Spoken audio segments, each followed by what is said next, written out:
हंसी मर्ज को तो कम नहीं कर सकती, हंसी मर्ज को तो कम नहीं कर सकती, पर दर्द को जरूर कम कर सकती है।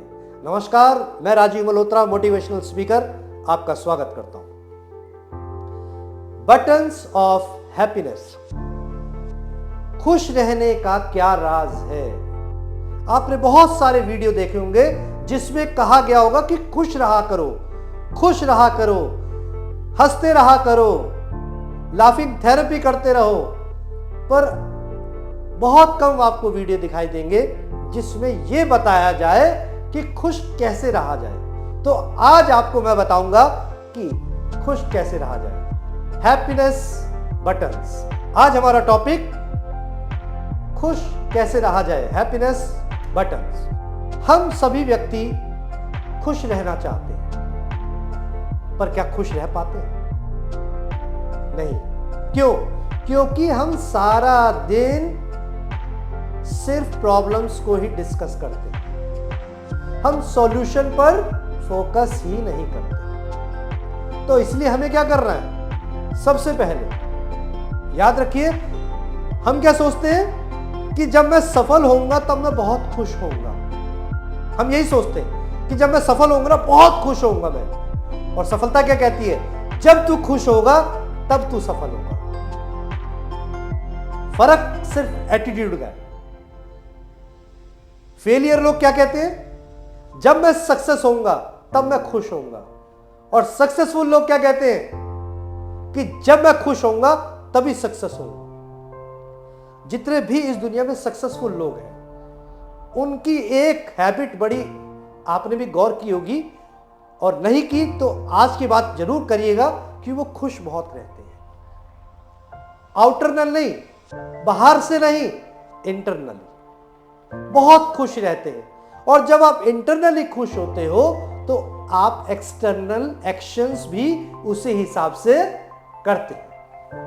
तो हमें खुश रहने के लिए क्या करना पड़ेगा, आज हम इसी वीडियो में जानेंगे।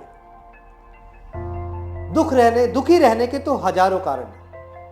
हम 4 प्रकार के लोग ऐसे मिलते हैं जो दुखी हैं। पहला, वो लोग जो दूसरों के दुखों से दुखी है, पहला। दूसरा, जो अपने दुख से दुखी है, दूसरा। तीसरा, जो दूसरों के सुखों से दुखी है। और चौथे तो बहुत ही लाजवाब है, आप बहुत खुश होंगे देख सुनकर, वो खामखा दुखी है। वो इसलिए दुखी है कि मेरे पास कोई दुख ही नहीं है, आज कोई टेंशन ही नहीं है, आज कोई काम ही नहीं है, मतलब खामखा दुखी है वो। तो ये 4 प्रकार के दुखी आपको समाज में दिखाई देंगे। और अब हमें सुख कैसे रहना? Happiness is the key of success. सफल होने का एक ही राज है, खुश रहिए। और इस वीडियो में आप जानेंगे कि आपको खुश कैसे रहना है। एक लेडी जो कि बुजुर्ग औरत थी, वो अकेली रहती थी, उसके जो हस्बैंड थे वो एक्सपायर हो गए थे, और बच्चे जो है फॉरेन कंट्रीज में सेटल थे। अब उसको अकेला मन नहीं लगता था। उसने कहा कि चलो मैं ओल्ड एज होम चली जाती हूँ और वहां पर मैं खुश रहूंगी, वहां पर चली जाती हूँ, वहीं सेटल हो जाती हूँ। अब वहां पर वो ऑनलाइन बुकिंग करती है और वहां पर होटल में जाती है, ओल्ड एज होम में जाती है, और मैनेजर से कहती है कि मैंने अपनी ओल्ड एज होम में, इसी में मैंने एक रूम बुक किया था, तो मेरा रूम मेरे को छोड़ दीजिए मेरे रूम तक। अब मैनेजर जो है बड़ा परेशान हुआ। उसने कहा कि मैम, जैसा कि आपने ऑनलाइन बुक किया रूम, और ओल्ड एज होम हमारा है, यहाँ पे सभी बुजुर्ग आदमी रहते हैं, सभी बुजुर्ग लोग रहते हैं, तो क्योंकि रूम हमारे पास नहीं है, तो आपको जो रूम अलॉट हुआ है वो 3rd फ्लोर पे हुआ है। तो महिला बड़ी खुश होती है, वाह ग्रेट, बहुत मजा आएगा। जो मैनेजर था बड़ा परेशान हुआ। एक बुजुर्ग औरत 3rd फ्लोर पे जाएगी और वो कह रही है कि वाओ व्हाट अ ग्रेट। चलिए, वो बुजुर्ग लेडी का सामान मैनेजर ऊपर पहुंचवाता है। अब ऊपर पहुंचता है जैसे ही 3rd फ्लोर पे, फिर वो लेडी से कहता है, मैम माफी चाहते हैं, आपका जो कमरा है, क्योंकि थोड़ा लेट आपने बुकिंग किया तो आपका कमरा बहुत लास्ट में जाकर है। तो कहती अच्छा, अरे वाह, मजा आ जाएगा फिर तो, great, what a great idea, बहुत मजा आएगा। अब मैनेजर फिर परेशान कि थर्ड फ्लोर पे ये लेडी चढ़कर आई है, सबसे लास्ट में इसको कमरा मिला है, ये फिर भी खुश है।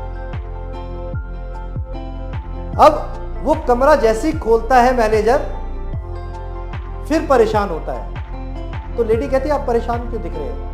कह रही मैम, इस ओल्ड एज होम में सबसे छोटा कमरा यही है, तो मैं माफी चाहता हूं कि ये सबसे छोटा कमरा ही मैं दे पाऊंगा, मेरे पास बड़ा कमरा नहीं है।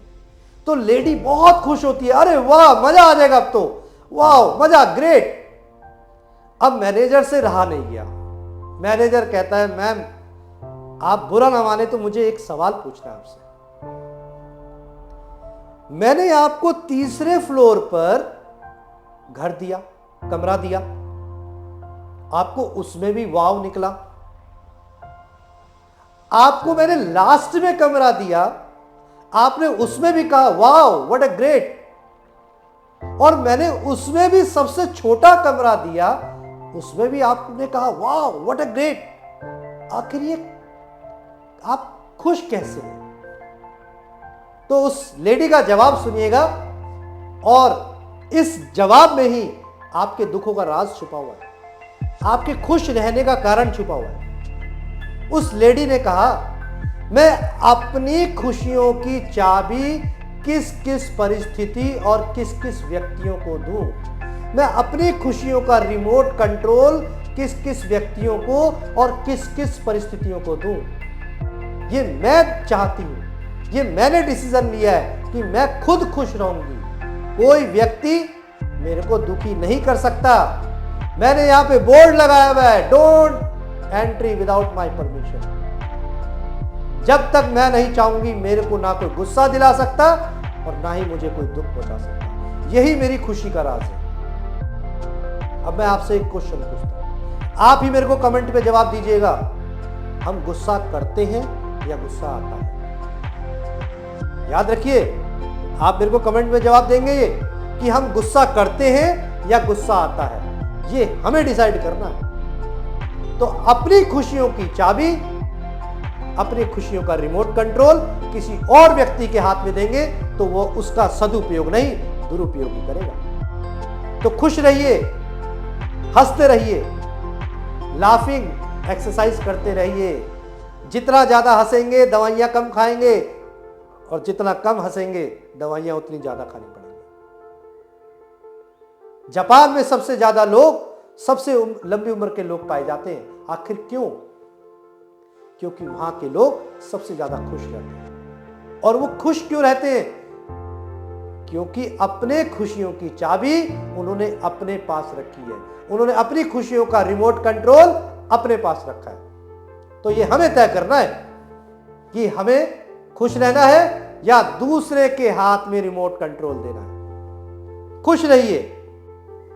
एक गांव था, एक गांव में एक पहलवान हर संडे को युद्ध लड़ता था, द्वंद्व युद्ध जिसको मल्ल युद्ध कहते हैं, और वो ललकारता था, आ जाओ आज जिसमें दम है तो आ जाओ।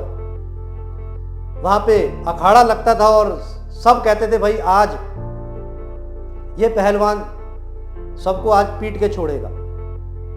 अब इतने में क्या हुआ, ये जालिम सिंह के सामने जुम्मन आ गया। जुम्मन बहुत पतला सा, मरियल सा एक आदमी, वो मैदान में कूद गया, आज मैं जालिम सिंह के साथ लड़ूंगा। और आसपास जनता ने, सबने मना कर दिया, जुम्मन मत लड़, आज अपनी मौत को बुलावा मत दे, मर जाएगा इस जालिम सिंह के हाथ से। आज तक कोई इससे कोई बचा नहीं। जुम्मन कह रहा नहीं, आज मैं लड़ूंगा। अब कहां पतला सा जुम्मन और वो कहां हट्टा कट्टा पहलवान जालिम सिंह। जालिम सिंह को इसको पीटने में सिर्फ 2 मिनट लगे। अब वो नीचे बिल्कुल धराशायी हुआ पड़ा है जुम्मन, और जालिम सिंह उसकी छाती में पड़ा हुआ है। और जैसे ही जुम्मन उठा उसने शोर मचाना शुरू कर दिया। क्या? जालिम सिंह जीत गया, झुम्मन हार गया, जालिम सिंह जीत गया, झुम्मन हार गया। शोर मचाना उसने शुरू कर दिया। अब जालिम सिंह बड़ा परेशान, जीता मैं ही हूं, और ये बोल भी ठीक रहा है कि जालिम सिंह जीत गया, झुम्मन हार गया। और सभी ने, आसपास के लोग शोर मचाने लगे, जालिम सिंह जीत गया, झुम्मन हार गया। और झुम्मन का एक्साइटमेंट देखकर सभी लोगों ने झुम्मन को कंधे पे उठा लिया। और वहां पर एक व्यक्ति माला लेकर आया था और उस माला को झुम्मन के ही गले में डाल दिया, जबकि झुम्मन हार गया था। अब जालिम सिंह बड़ा परेशान, जीता मैं हूं, लोग कंधे पे उठा रहे हैं झुम्मन को, हार चढ़ा रहे हैं झुम्मन को, ये बड़ा परेशान। अब अगला इतवार फिर आया, फिर जालिम सिंह ने ललकारा सबको, आ जाओ भाई, जो भी है आज मल्ल युद्ध होगा, द्वंद्व युद्ध होगा। अब फिर झुम्मन आ गया उसके सामने। अब जालिम सिंह ने हाथ जोड़ लिए। भाई जालिम सिंह कहता है, झुम्मन मैं सबसे लड़ाई कर सकता हूं पर तेरे से नहीं लड़ सकता। अब झुम्मन कहता, क्यों भाई, मेरे से क्यों नहीं लड़ सकता? कहता, जो हार को भी जीत की तरह मनाए, जो हार को भी जीत की तरह मनाए, जो हार का भी जश्न जीत की तरह मनाए, उसको कोई नहीं हरा सकता। तो याद रखिए, खुश रहना है, ये आपके ऊपर डिपेंड करता है। आप खुश रहेंगे, परिस्थितियां उसके हिसाब से परिवर्तित हो जाएंगी। आप दुखी रहेंगे, परिस्थितियां उसी हिसाब से परिवर्तित हो जाएंगी। ये आपको देखना है कि जालिम सिंह की तरह परेशान रहना है जीतने के बाद भी, या हारने के बाद भी झुम्मन की तरह खुश रहना। तो ये आपको देखना है। तो खुश रहिए। और आगे का जो वीडियो है बहुत जबरदस्त है, जिसमें मैं बताऊंगा कि आपको खुश कैसे रहना है। अब एक आदमी कार साफ कर रहा था, और कार साफ करते करते पड़ोसी उसका पूछता है, ये कार तो बड़ी अच्छी ली है आपने। तो वो आदमी कहता है, ये कार मेरे को मेरे भाई ने दी है, मेरे भाई ने गिफ्ट दी है। तो जो कार का मालिक होता है बड़ा खुश होता है।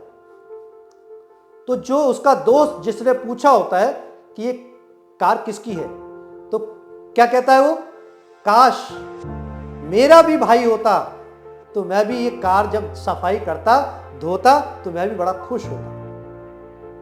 अब इन दोनों की बातें एक औरत सुन रही होती है। कहती है कि उसको कार गिफ्ट लेनी थी, इसलिए खुश है। ये चाहता है, दूसरा क्या चाहता है कि मेरा ऐसा भाई होता जो मेरे को गिफ्ट देता, तब मैं खुश होता। कहती कि वो लेडी क्या कहती है, काश मैं वो भाई होती, काश मैं वो भाई होती कि मैं अपने भाई को गिफ्ट देती। तो खुश होने का सबका रीजन अलग था। कोई कहता है कि मेरे को गाड़ी मिली इसलिए खुश है, कोई कहता है कि मेरे को पास भाई होता जो मेरे को गिफ्ट देता तो मैं खुश होता, और कोई कह रहा है कि मैं वो भाई बनता जो गिफ्ट देता तो मैं खुश होता। सबका फोकस अलग, सबकी खुशियों की चाबी अलग, सभी खुशियों का कारण अलग। तो खुश रहिए, मस्त रहिए। अब खुश कैसे रहना है, ये बहुत इंपॉर्टेंट है। सबसे पहले आपको खुश कैसे रहना है? आपको करना है, जब भी आपका मन उदास हो, जब भी आप डिमोरलाइज हो, जब भी आप डिमोटिवेट हो, मोशन क्रिएट्स इमोशन। डांस करना शुरू कर दीजिए साहब। अरे आप करके तो देखिए। अभी अगर आपका मूड खराब है, अपना फेवरेट सॉन्ग लगाइए और 2 मिनट डांस करके देखिए। अगर आपका मूड चेंज ना हो जाए तो बता दीजिए, कमेंट में लिख के करिए इसको। आज वीडियो देखने से कुछ नहीं होगा, इसको करके देखिए, प्रैक्टिकली करिए। Motion creates emotions. जैसे जैसे डांस करेंगे आपकी फ्रस्ट्रेशन, आपका थिंकिंग लेवल सब अलग हो जाएगा। और क्या करना है, अपनी हॉबीज पे काम करिए साहब। याद रखिए, बचपन जीवन से खत्म नहीं होना चाहिए, जीवन से बचपना खत्म हो जाना चाहिए। हम गलती क्या करते हैं, बचपन खत्म कर देते हैं और बचपने वाली बातें करते हैं। जीवन में बचपन हमेशा जिंदा रहना चाहिए। जिस काम को आपको करने में खुशी मिलती है वो करिए। आपको singing, dance, painting, colouring, cutting, कुछ भी आपको जो आपकी हॉबी है वो करिए, आप चाहे किसी भी उम्र के हो। याद रखिए, जापान के लोग सबसे ज्यादा खुश पता क्यों रहते हैं? क्योंकि वो अपने लिए जिंदा रहते हैं, दूसरे के लिए। वो अपनी खुशियों की चाबी अपने पास रखते हैं। उनको डांस करने का मन है, वो डांस करते हैं। वो मेहनत करने का मन है, वो मेहनत करते हैं। और क्या करना है खुश रहने के लिए? ईमानदारी से साहब काम करिए, ईमानदारी से काम करिए साहब। आप जिसमें भी फील्ड में हो उसमें ईमानदारी से काम करिए। आप अगर ईमानदारी से काम करेंगे, आप अंदर से खुश रहेंगे और नींद भी अच्छी आएगी और भूख भी लगेगी। तो याद रखिए, जो ईमानदारी से काम करता है वो चैन की नींद सोता है। जो ईमानदारी से काम करता है वो तूफानों में भी नींद ले लेता है। तो आपने क्या करना है? ईमानदारी से काम करिए। छल, कपट, ईर्ष्या, द्वेष आज ही त्याग दीजिए। खुशियों की चाबी आपके हाथ में है, खुश रहना आपके हाथ में। और क्या करना है? मेडिटेशन करिए, मेडिटेशन, योगाभ्यास करिए। हमारा फोकस क्या है? दवाइयां खाने में है। डॉक्टर के पास 2 घंटे लाइन में लग सकते हैं, पर 2 मिनट, 5 मिनट मेडिटेशन नहीं कर सकते। 10 मिनट योगा प्राणायाम नहीं कर सकते, पर 2 घंटे डॉक्टर के दुकान पर जाकर, क्लिनिक पर जाकर हम दवाइयां ले सकते हैं, खा सकते हैं। तो योगा, मेडिटेशन, प्राणायाम, एक्सरसाइज, जिसमें भी आपको कंफर्टेबल है आप वो करिए। जापान के लोग सबसे ज्यादा क्यों जिंदा रहते हैं? क्योंकि वो सोशल ज्यादा होते हैं। अपने दोस्तों में मिलिए, अपने रिश्तेदारों में मिलिए, अपने फ्रेंड सर्कल में मिलिए, फिजिकली मिलिए, उनका हालचाल पूछिए। याद रखिए, जिनके कम दोस्त होते हैं वो बहुत ज्यादा रिजर्व होते हैं, वो बहुत ज्यादा फ्रस्ट्रेटेड होते हैं, बहुत ज्यादा परेशान रहते हैं। तो परेशान ना हो इसके लिए ज्यादा से ज्यादा अपना फ्रेंड सर्कल बड़ा करिए, दोस्तों से मिलिए, हाल चाल पूछिए। अरे साहब, बिना कारण से पूछिए, खुश रहेंगे आप। जब आप दूसरों के दुखों में साथी बनेंगे तो उसका दुख भी कम होगा और आपको खुशी होगी कि आप अपने दोस्त के किसी काम आए। और इतना खुश रहिए, एग्जाम्पल बनिए, लोग आपको उदाहरण दें। अरे उसकी तरह खुश रहा करिए, उसकी तरह खुश रहा करिए। जिंदा रहने का नाम ही खुशियां हैं। अगर आप खुश हैं तो जिंदा होने का एहसास रहेगा आप में। और अगर आप खुश नहीं रहेंगे, परेशान रहेंगे, दुखी रहेंगे, डिमोरलाइज रहेंगे, डिमोटिवेट रहेंगे, तो आप कभी भी खुश नहीं रह पाएंगे। तो खुश रहिए, स्वस्थ रहिए, मस्त रहिए, दोस्तों के साथ मिलते रहिए। धन्यवाद। आपका दिन मंगलमय हो।